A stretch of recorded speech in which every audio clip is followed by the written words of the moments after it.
Oya mzee baba, umri unakimbia sasa. Tushagonga kama saa 5 hivi kaka. Inatubidi tuoe na tuwe na familia kaka. Isije tukapata watoto zeni wakatuita babu badala ya baba kaka. Bado nipo kaka sana kaka. 35 miaka bado vijana.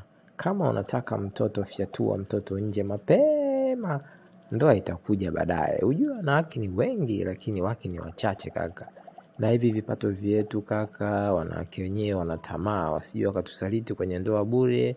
Mimi nitaoa huko uzeeni kabisa kaka.